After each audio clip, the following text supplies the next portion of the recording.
الحمد للہ رب العالمین والصلاة والسلام علی سید المرسلین اما بعد۔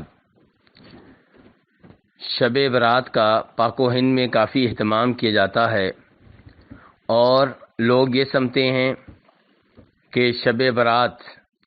بیداری کا اہتمام کرنا، اس رات خاص طور پہ عبادت کرنا اور اس کے بعد جو دن آتا ہے اس دن کا خاص طور پہ روزہ رکھنا، یہ نبی علیہ الصلاۃ والسلام سے ثابت ہے۔ لیکن درست بات یہ ہے کہ شعبان کی 15ویں رات خاص طور پہ عبادت کرنا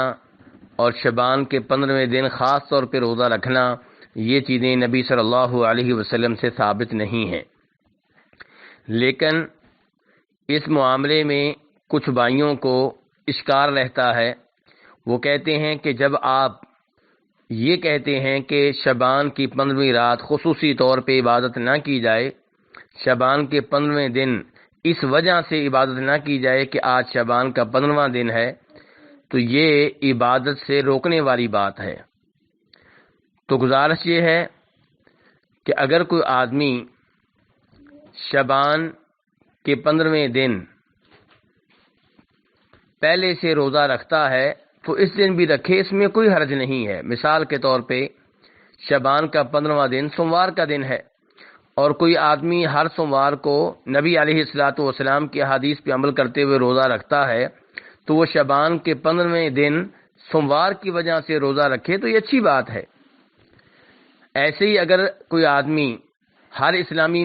مہینے کی چاند راتوں کے بعد جو دن آتے ہیں ان میں روزے رکھتا ہے، 13، 14، 15، تو شعبان کے مہینے میں بھی یہ روزے رکھے، اس میں کوئی حرج نہیں ہے۔ لیکن اگر کوئی آدمی پہلے سے ایسے روزے نہیں رکھتا، صرف شعبان کے مہینے میں شعبان کی 15ویں دن روزہ رکھتا ہے شب برات کی وجہ سے، تو اس کے بارے میں گزارش یہ ہے کہ چونکہ یہ چیز نبی علیہ الصلاۃ والسلام سے ثابت نہیں ہے، اس لیے ایسی چیزوں سے دور رہنا چاہیے۔ باقی رہا یہ مسئلہ کہ یہ تو عبادت سے روکنے والی بات ہے، تو میں یہاں ایک دو سلف کے اقوال پیش کرنا چاہوں گا۔ پہلے نمبر پہ امام ترمذی رحمہ اللہ روایت کرتے ہیں جناب عبداللہ بن عمر رضی اللہ تعالیٰ عنہما سے کہ ان کے سامنے ایک آدمی کو چھینک آئی،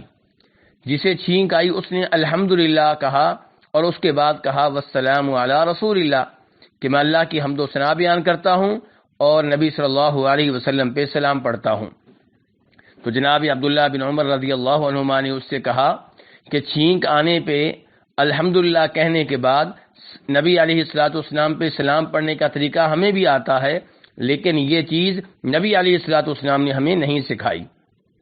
تو یہاں پہ غور کیجئے کہ نبی علیہ الصلاۃ والسلام پہ سلام پڑھنا 24 گھنٹے مشروع ہے اور بہت اچھی بات ہے، لیکن چھینک آنے کے بعد الحمدللہ کے ساتھ سلام پڑھنا یہ چیز نبی علیہ الصلاۃ والسلام سے ثابت نہیں ہے۔ اس وجہ سے صحابی رسول جناب عبداللہ بن عمر رضی اللہ عنہما اس آدمی پہ ناراض ہوئے جس نے چھینک آنے پہ الحمدللہ کے ساتھ والسلام علی رسول اللہ کہا تھا۔ ایسے ہی سعید ابن مسیب مشہور و معروف تابعی ہیں، وہ مسجد میں بیٹھے ہوئے ہیں، فجر کی اذان ہو چکی ہے، تو ایک آدمی نے مسجد میں آ کر 2 رکعتیں ادا کیں، پھر مزید 2 رکعتیں، ایسے ہی وہ نماز پڑھنے لگا تو جناب سعید ابن مسیب اس پہ ناراض ہوئے اور کہا جسے مسئلہ معلوم نہ ہو اسے چاہیے کہ مسئلہ معلوم کر لے، فجر کی اذان کے بعد فجر کی 2 سنتوں کے علاوہ مزید نوافل ادا کرنا یہ درست نہیں ہے۔ تو جب اس آدمی نے سلام پھیرا تو وہ جناب سعید ابن مسیب سے گزارش کرتا ہے کہ آپ مجھے یہ بتائیں کہ میں نے یہ جو نفل ادا کیے ہیں کیا ان پہ اللہ تعالیٰ مجھے عذاب دے گا؟ کہ میں نفل ادا کر رہا تھا، نماز ادا کر رہا تھا، یعنی کہ کیا نماز ادا کرنا جرم ہے کہ اللہ تعالیٰ اس پہ مجھے عذاب دے گا؟ تو جناب سعید ابن مسیب نے جو جواب دیا وہ سنہری حروف سے لکھنے کے قابل ہے۔ انہوں نے کہا کہ اللہ تعالیٰ تمہیں اس وجہ سے عذاب نہیں دے گا کہ تم نفل ادا کر رہے تھے، نماز ادا کر رہے تھے، اللہ اس وجہ سے عذاب دے گا کہ تم نبی علیہ الصلوۃ والسلام کے طریقہ کار کو ترک کر رہے تھے۔ تو اس لیے دین میں کوئی بھی نیا کام